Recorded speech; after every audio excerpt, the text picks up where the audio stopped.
Kapreni, pupuntahan natin itong bahagi ito. Oh. Ayan. O, sa mga pupunta ng papuntang Apalit o papuntang City of San Fernando, sa mismong ayan na po ang sitwasyon dito sa tapat ng Campo Lipas. Ayan, malamang yung mga motor hindi na pupubra kasi ayun o, may tumirik doon.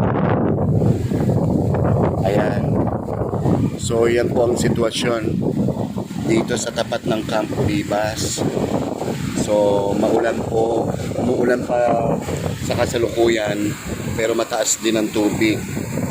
Yan, ito po yung sa tapat ng Campo Lipas, Barangay San Nicolas, City of San Fernando, Pampanga.